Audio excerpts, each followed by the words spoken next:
Day 33, read the Bible in a year. Exodus 10, 11, and 12. Exodus 10. The Lord said to Moses, "Go in to Pharaoh, for I have hardened his heart and the heart of his servants, that I may show these my signs amongst them, and that you may tell in the hearing of your son and of your son's son what things I have done to Egypt, and my signs which I have done amongst them, that you may know that I am the Lord." Moses and Aaron went in to Pharaoh and said to him, "This is what the Lord, the God of the Hebrews, says.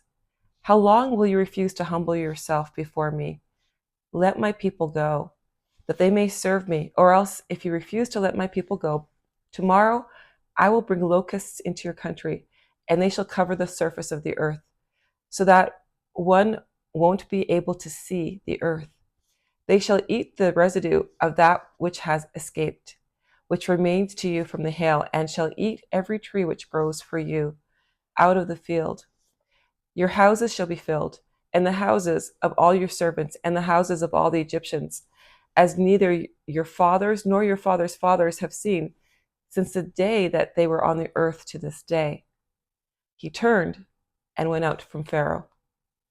Pharaoh's servants said to him, "How long will this man be a snare to us? Let the men go, that they may serve the Lord their God. Don't you know that Egypt is destroyed?" Moses and Aaron were brought again to Pharaoh, and he said to them, "Go serve the Lord your God." "But who are those who will go?"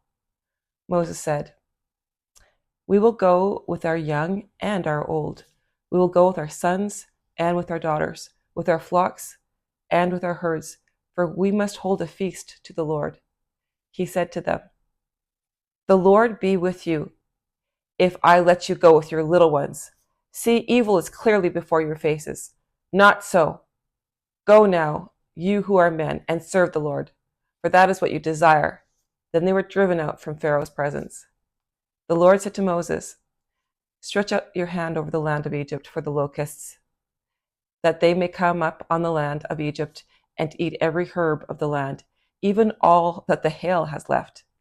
Moses stretched out his rod over the land of Egypt, and the Lord brought an east wind on the land that day and all night. And when it was morning, the east wind brought the locusts. The locusts went up over all the land of Egypt and rested in all the borders of Egypt. They were very grievous.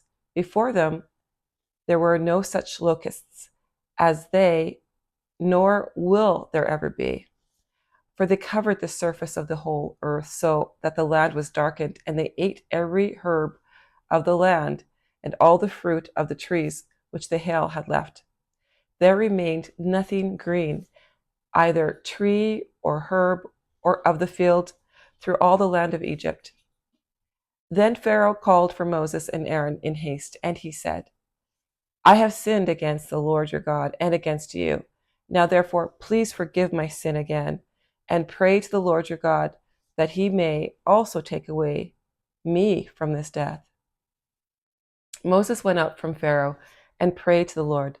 The Lord sent an exceedingly strong west wind, which took up the locusts and drove them into the Red Sea. There remained not one locust in all the borders of Egypt. But the Lord hardened Pharaoh's heart, and he didn't let the children of Israel go. The Lord said to Moses, "Stretch out your hand towards the sky, that there may be darkness over the land of Egypt, even darkness which may be felt." Moses stretched out his hand towards the sky, and there was a thick darkness in all the land of Egypt for 3 days. They didn't see one another, and nobody rose from his place for 3 days, but all the children of Israel had light in their dwellings. Pharaoh called to Moses and said, "Go serve the Lord. Only let your flocks and your herds stay behind. Let your little ones also go with you." Moses said, "You must also give into our hand sacrifices and burnt offering, that we may sacrifice to the Lord our God. Our livestock also shall go with us. Not a hoof shall be left behind. For of it we must take to serve the Lord our God. And we don't know with what we must serve the Lord until we come there." But the Lord hardened Pharaoh's heart, and he wouldn't let them go. Pharaoh said to him, "Get away from me. Be careful to see my face no more, for in the day you see my face, you shall die." Moses said, "You have spoken well. I will see your face again no more." Exodus chapter 11. The Lord said to Moses, "I will bring yet one more plague on Pharaoh and on Egypt. Afterwards, he will let you go. When he lets you go, he will surely thrust you out altogether. Speak now in the ears of the people, and let every man ask of his neighbor, and every woman of her neighbor, jewels of silver and jewels of gold. The Lord gave the people favor in the sight of the Egyptians. Moreover, the man Moses was very great in the land of Egypt, in the sight of Pharaoh's servants, and in the sight of the people. Moses said, "This is what the Lord says. About midnight, I will go out into the middle of Egypt, and all the firstborn in the land of Egypt shall die. From the firstborn of Pharaoh, who sits on his throne, even to the firstborn of the female servant who is behind the mill, and all the firstborn of livestock.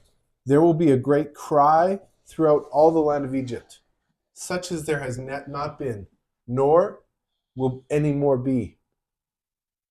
But against any of the children of Israel, a dog won't even bark or move its tongue, against man or animal, that you may know that the Lord makes a distinction between the Egyptians and Israel. All these servants of yours will come down to me and bow down themselves to me, saying, 'Get out with all the people who follow you, and after that I will go out.'" He went out from Pharaoh in hot anger. The Lord said to Moses, "Pharaoh won't listen to you, that my wonders may be multiplied in the land of Egypt."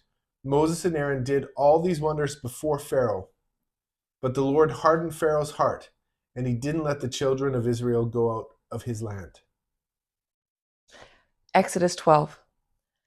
The Lord spoke to Moses and Aaron in the land of Egypt, saying, "This month shall be to you the beginning of months.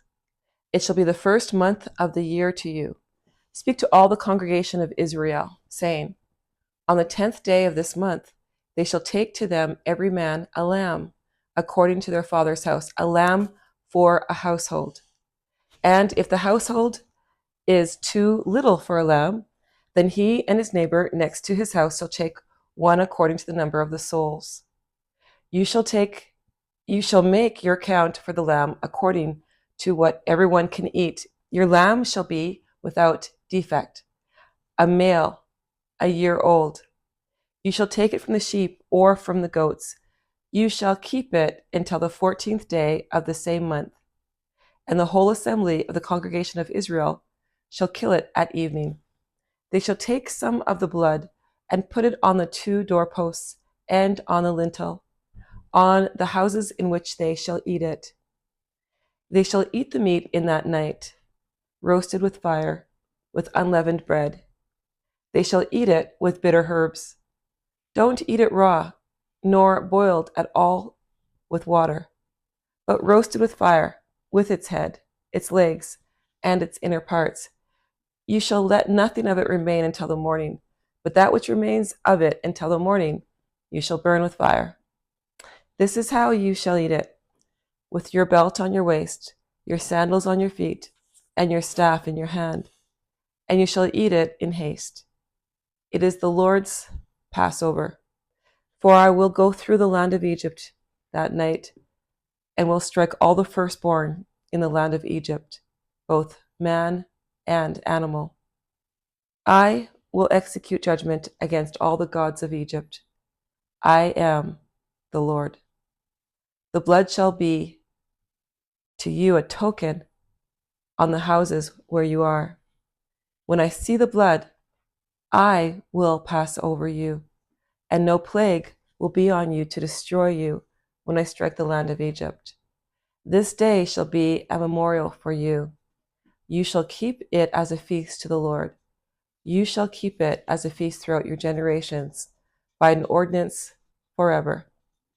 7 days you shall eat unleavened bread. Even the first day you shall put away yeast out of your houses. For whoever eats leavened bread from the first day until the 7th day, that soul shall be cut off from Israel. In the first day there shall be to you a holy convocation, and in the 7th day a holy convocation. No kind of work shall be done in them, except that which every man must eat. Only that may be done by you. You shall observe the feast of unleavened bread. For in that same day I have brought your armies out of the land of Egypt. Therefore you shall observe this day throughout your generations by an ordinance forever. In the first month, on the 14th day of the month at evening, you shall eat unleavened bread until the 21st day of the month at evening. There shall be no yeast found in your houses for 7 days. For whoever eats that which is leavened, that soul shall be cut off from the congregation of Israel, whether he is a foreigner or one who is born in the land. You shall eat nothing leavened. In all your habitations you shall eat unleavened bread. Then Moses called for all the elders of Israel and said to them, draw out and take lambs according to your families and kill at the Passover. You shall take a bunch of hyssop and dip it in the blood that is in the basin, and strike the lintel and the 2 doorposts with the blood that is in the basin. None of you shall go out of the door of his house until the morning, for the Lord will pass through to strike the Egyptians. And when he sees the blood on the lintel and on the 2 doorposts, the Lord will pass over the door and will not allow the destroyer to come into your houses to strike you. You shall observe this thing for an ordinance to you and to your sons forever. It shall happen when you have come to the land which the Lord will give you, as he has promised, that you shall keep his service. It will happen when your children ask you, what do you mean by this service? That you shall say, it is the sacrifice of the Lord's Passover, who passed over the houses of the children of Israel in Egypt, when he struck the Egyptians and spared our houses. The people bowed their heads and worshipped. The children of Israel went and did so. As the Lord had commanded Moses and Aaron, so they did. At midnight, the Lord struck all the firstborn in the land of Egypt, from the firstborn of Pharaoh, who sat on his throne, to the firstborn of the captive who was in the dungeon, and all the firstborn of livestock. Pharaoh rose up in the night, he and all his servants, and all the Egyptians, and there was a great cry in Egypt, for there was not a house where there was not one dead. He called for Moses and Aaron by night, and said, rise up, get out from among my people, both you and the children of Israel, and go, serve the Lord, as you have said. Take both your flocks and your herds, as you have said, and be gone, and bless me also. The Egyptians were urgent with the people to send them out of the land in haste, for they said, we are all dead men. The people took their dough before it was leavened, their kneading troughs being bound up in their clothes on their shoulders. The children of Israel did according to the word of Moses, and they asked of the Egyptians jewels of silver and jewels of gold and clothing. The Lord gave the people favor in the sight of the Egyptians, so that they let them have whatever they asked. They plundered the Egyptians. The children of Israel traveled from Ramses to Succoth, about 600,000 on foot who were men, in addition to children. A mixed multitude went up also with them, with flocks, herds, and even a lot of livestock. They baked unleavened cakes of the dough which they brought out of Egypt, for it wasn't leavened, because they were thrust out of Egypt and couldn't wait, and they had not prepared any food for themselves. Now, the time that the children of Israel lived in Egypt was 430 years. At the end of 430 years to the day, all of the Lord's armies went out from the land of Egypt. It is a night to be much observed to the Lord and remembered for bringing them out of the land of Egypt. This is the night of the Lord to be much observed and remembered by all the children of Israel throughout their generations. The Lord said to Moses and Aaron, "This is the ordinance of the Passover. No foreigner shall eat of it, but every man's servant who is bought for money when you have circumcised him shall be able to eat it. A foreigner and a hired servant shall not eat of it. It must be eaten in one house. You shall not carry any of the meat outside of the house. Do not break any of its bones. All the congregation of Israel shall keep it. When a stranger lives as a foreigner with you and would like to keep the Passover to the Lord, let all his males be circumcised, and then let him come near and keep it. He shall be as one who is born in the land. But no uncircumcised person shall eat of it. One law shall be to him who is born at home, and to the stranger who lives as a foreigner amongst you." All the children of Israel did so. As the Lord commanded Moses and Aaron, so they did. That same day, the Lord brought the children of Israel out of the land of Egypt with their armies. That was incredible. There are so many things in that section of the Bible that I had never noticed before. I was thinking the same thing, and I don't know if it's a new translation, but I was kind of shocked seeing Yeah, that. me too. Not one bone of the lamb was to be broken for Passover. And also the lamb was apparently it was the Egyptians' deity. It was their god. They're literally eating the representation of the god of Egypt. I mean, God was bringing wow. judgment against the gods of Egypt. And they would have taken note of that for sure. Yeah. That's pretty crazy. Yeah. And God says to Moses, "This will be the beginning of your months. This month will be the beginning of their months." I think God was saying, remember what I'm about to do here. Yeah. Remember how great I am as God. It's not a joke. God needs to be revered in our lives. And also to remember the things that he's done, to remember, to pass it on. Yeah. He says that to Moses right at the beginning. I noticed that. He said, "This story you will tell your sons and your sons' sons." Mm-hmm. It's important for us as parents and as men to pass along our faith to our children. And we can also see that this is the Passover that's still celebrated today by the Jewish community. I'm actually Jewish. My mother is half Jewish. I wasn't raised in the culture, but I am Jewish. And we can see that the Passover is still celebrated today. This event is still celebrated. It's one of the most important parts of the Old Testament. Yeah. The idea that it was blood that would save them. Yeah. Can you imagine if they didn't put blood on their doorpost and their lintel? Yeah, if they just thought, well, okay, God said put, the blood of the lamb around the doorpost, and they thought, well, do we really need to put it around the doorpost? Maybe it's kind of, uncomfortable. I mean, that's kind of clean that up after. Yeah, I mean, that's kind of dirty. Maybe we'll just put it like on the bottom part here. That's enough. I mean, yeah, it was very specific. Yes. The instructions from God were very specific, but also the thing that I saw was just how Moses was a prophet and how he specifically said to Pharaoh, this is going to happen. If you don't do this, these specific things are going to happen. Mm-hmm. And how those things came true. Those specific things actually happened. And as a result, for myself, I think, when people claim to be prophets today, they're very generalized.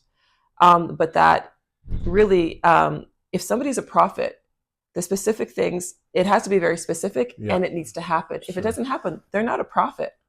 It's not from God. Yeah, I agree. I've never really thought about it like that, but I agree 100%. One of the things that stood out to me too is, and I never really paid attention, I look at the plagues and and they give me the squeamishes, the locusts, the flies, the lice, the frogs. But the second to last one, right before the plague, it says darkness came over the whole land. People couldn't even see each other. Mm-hmm. And I think of where we are today, and I don't want to make any prophecies, but we live in a pretty dark world. Not literally dark, but figuratively very dark. There's a lot of evil things that are going on right now. Absolutely. And I also think about how just before Jesus died, gave his last breath, it says darkness came over the whole land. Yeah. Remember, Yeah. for 3 hours, darkness came over the whole land. Those are things that, and it's even recorded historically. They have said that there was a time where that would have happened during the Yes. crucifixion of Jesus. But it's amazing to think that that's not something that Jesus could have made happen, or his apostles or his disciples. They Sure, couldn't have no. made the land go dark for 3 hours. But we see that that's what happened just before. Well, that's how they can fix or estimate the date of when the crucifixion really would have happened, Mm-hmm. was because there was a solar eclipse Mm-hmm. or a lunar eclipse, I don't know exactly, at that date in history. And the other thing that is absolutely crazy is the fact that God said specifically, don't break the lamb's legs. Yes. Don't break the lamb's No legs. broken bones. No broken bones. And that's what happened to Jesus. They always broke the bones of those who were crucified because they died faster. They would always break the bones. But because Jesus was already dead, they actually had put a spear in his heart. Yeah. They didn't break his legs. So it was an exception. It was just something that stood out. It's written in the New Testament. They didn't break his legs. No, it's true. And so we just see how God is also showing us from thousands and thousands of years before Jesus was crucified, all of this was prophesied and it was fulfilled through Jesus. Through Jesus. It's amazing. What a horrific story, but amazing power of God Almighty. The other thing is the Passover. Because Jesus died when? When did he die? Yeah, during the Passover, yeah. During the Passover. He was the Lamb of God. The day or the week before the Passover is when the lambs are chosen to live with the family. Mm-hmm. Jesus came into Jerusalem that period of time. It was like God was saying, here is my Passover lamb for you to choose to live among you. Yeah. What an amazing Incredible. story. And that he died during the Passover, on the day of the Passover. He celebrated the Passover and was killed the next day. And so here we are, the same thing. Jesus himself was this lamb, the lamb that was killed to save many, to save the Israelites. And today, Jesus is the Lamb of God to save mankind. Wow. Amazing. See you again next time.